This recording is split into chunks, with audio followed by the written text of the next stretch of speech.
Hey everybody, I'm Cheryl Swift, Duchess of Rock and Roll. I'm here tonight in St. Louis, Missouri with none other than Brent Cobb. We're here tonight at Off-Broadway. Yeah. Which ironically is where we met. It is. We met right outside right outside the door here. Yeah. I was like, are you Brent Cobb? And you were like, I am. You were on tour with Anderson. That was what, maybe 2 years ago when we met? It was probably a year and a half, 2 years ago. Yeah, and since then, I gotta say, it's been so great to watch. You called it though that night. Did I? Yeah, you were like, well, you know, you'll be here and you'll have a crowd of your own here probably soon. Yes. You're right. I knew the minute I met him. One of my rules when I see an opening band like tonight with this beautiful gal that's on tour with you is it Savannah? Savannah. Yeah. Savannah. Oh my gosh, this gal is very talented and gorgeous. Savannah Conley is the real deal. She really is. Yeah. And one of my rules is when I see an opener, I don't look them up first. Ah. Opening bands, I want them to be like a Christmas surprise. Yeah. And that night when I saw you, I was like, oh my stars, you got the thing. And here we are 2 years later.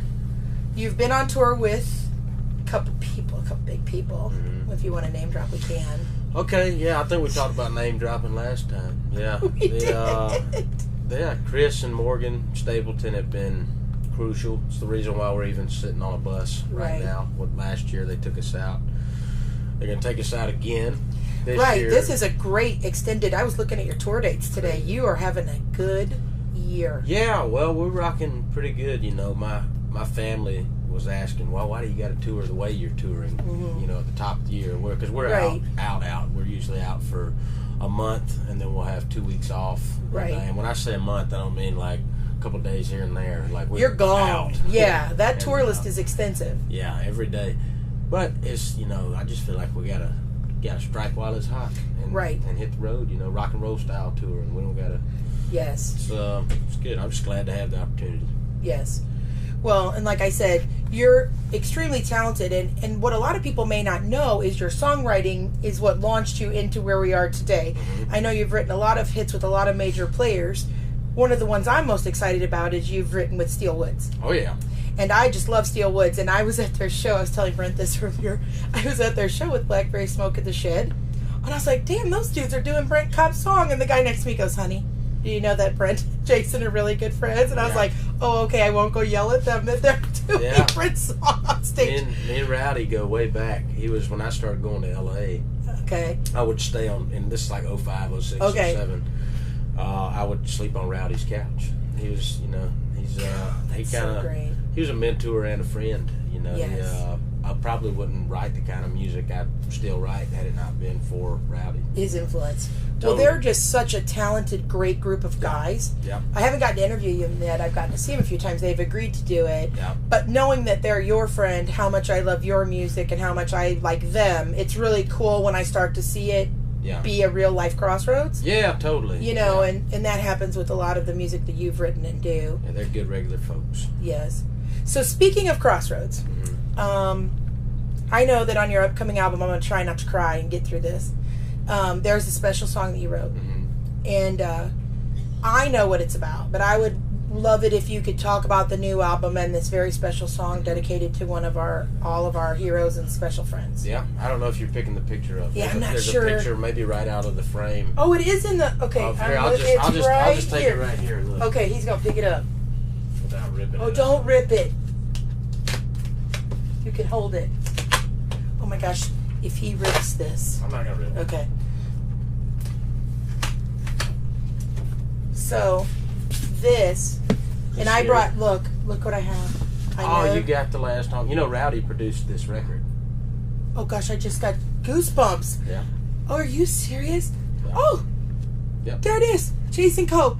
So tell the story of why and what's going on here. All right, there's a song on the record called "The King of Alabama." Wayne Mills is who is in this picture. Wayne Mills put this record out. The last record he ever put out is called "The Last Honky Tonk."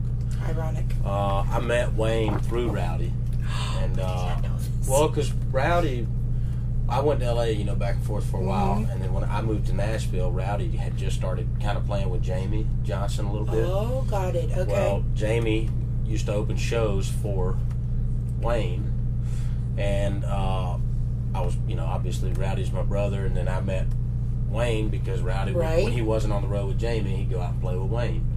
Okay. So Wayne, I wouldn't know a quarter of the people in Nashville that I know had it not been for Wayne Mills.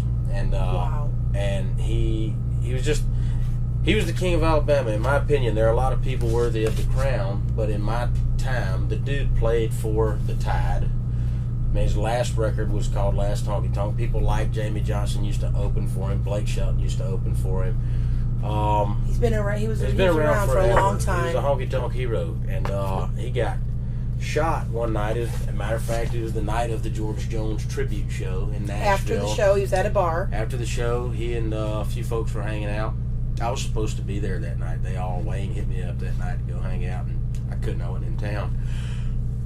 Thank goodness, I guess. I don't know. And they went down to a bar, the Pit and Barrel, right off Broadway in Nashville.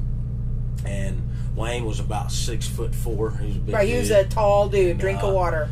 They all were hanging out, and the story goes he lit up a cigarette. They'd all been smoking, hanging out at this dude's club that was going to open the very next day. And everybody left except Wayne and the old bar owner, Chris, who was a friend of ours. We all knew the guy. I mean, I say friend loosely. And his title has changed since then. Yeah. But so Wayne lit a cigarette, and Chris was a wild man, and told him he couldn't smoke. And Wayne, knowing Wayne, I'm sure he was like, "What do you mean I can't smoke? We've all been smoking in here all night. Now that all your famous buddies are gone, I can't smoke in the bar." Oh, and that's how it started. And okay. So, yeah, Chris came around and shot Wayne twice, and I just remember the next day, I had just met him. Mm-hmm. He opened for Blackberry Smoke. Mm-hmm. And I think I actually met him, but I remember being upset that I didn't get it signed. Yeah. And then this was maybe not months later, and I was like, Wayne Mills, oh my God, I know him. Yeah. And he wasn't a good friend. I knew about the legend of him. I'd finally gotten to see him play, and it was just so tragic to hear that someone that he had called his friend had killed him. Yeah. And I believe that man hath gone to jail. Yeah, he went. Thank goodness. I started writing this song 2 days after that all happened because my wife was pregnant with my now daughter, and he had left a son behind, 7-year-old son. He left his wife behind, and it just crushed me. And then I wound up finishing the song later, and I called it the King of Alabama because of all those reasons, but also we've talked about Adam Hood before. Adam Hood, when he would imitate Wayne, he'd go, "I'm Wayne Mills, I'm the King of Alabama, roll tide." Roll tide. And so that's why I named it the King of Alabama. Yes.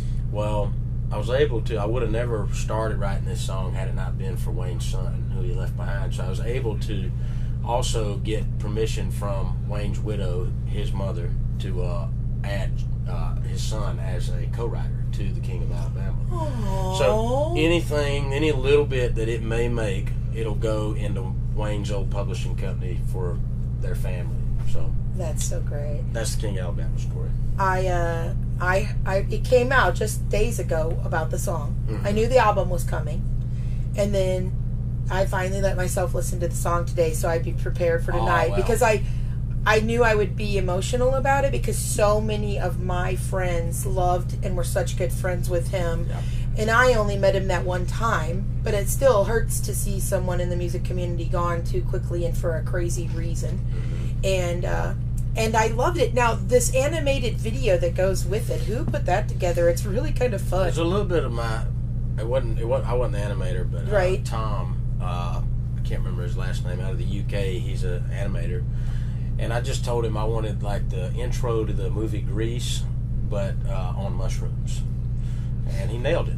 He really did nail it. Yeah. It's kind of like, that is exactly what it is. That's really great. I didn't know that, but that's about where I would have gone with the analysis in my mind. Yeah.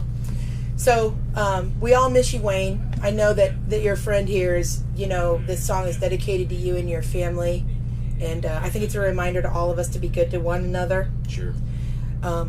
So, we miss you, and that's for you. Moving on, let's talk about the new album, Providence Canyon. Yeah, I'm proud of it. we did a lot of touring last year. Yes, you to did. a lot of big rooms, and not that Shine on Rainy Day is all these songs, even on the new album, are written from the same place. But I will say that the new album has a little more gas to it. A little more gas. It's, a little bit. You getting off the porch and out into playing some kickball, maybe. Totally, maybe. A little kickball, maybe. Whatever, badminton, whatever it is you're into, and it's a little more funky, a little more. You know, the songs are, like I said, they could also be stripped down and recorded the same way, but we just kind of wanted to jam a little bit. Yes.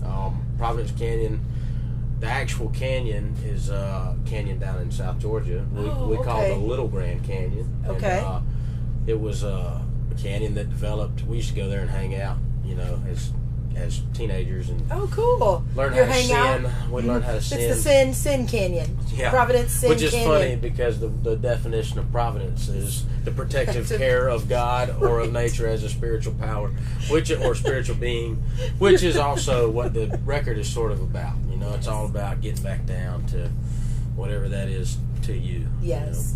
You know? That's awesome. I can't wait to hear more of it. When is the album due out? May 11th. May 11th. And the tour is this the kickoff night of the tour, or are we? No, you've been out a few. I think we're in 3 weeks. Okay, 3 weeks. In. And then this tour with the gal, and then you're moving on to the tour with Chris Stapleton this summer. June, yeah. June. Oh my goodness. It's a great year. I can't believe it. I just, you know, if we keep getting this lucky, I just get nervous about, you know. I don't like when things are too damn good, but it has taken 12 years to get to overnight the success, kids. So. Right, overnight success. What I love is that I saw you here 2 years ago. Mm-hmm. I love that 2 years ago, this last May, I saw Chris Stapleton in a room of. I was one of them at the 200-person Firebird show. Wow. Do you remember when he said this summer in St. Louis? Totally. Well, how many of y'all were at that? And I'm like, me, and everybody around me looked at me. I'm like, oh yeah, I have a set list from that night, because I called that too. I was like, this guy. I had gotten a call. Yeah. You got to go see this guy, Chris Stapleton. And I was like, wasn't he with that band, so-and-so? They're like, yeah. And I said, so I drove to Columbia, Missouri the night before, and then I drove back to St. Louis to come to the Firebird. And as I was sitting there, I was like, this will be the last time I see him in a small venue. And ironically, that's what's happening for you, although you're kind of getting to do it in a cool way. Tonight, this part of the tour, you're back at the room I met you at when I was one of like 10 people in there who knew you for Anderson East. Yeah. And now tonight, you're on a tour bus. Mm-hmm. You're playing to a room that's much more full, just so you know when you walk in there. Wonderful. And then this summer, you're going to walk into Hollywood. I think it's called Hollywood now. It changes every summer, you know. Gotcha. And there's going to be 20,000 people. Yeah. And I was there when you walked out last summer at Ascend with Dave Cobb and your wife. And I'm on the front row. And I'm trying not to cry because I can't tell if you can see me or not.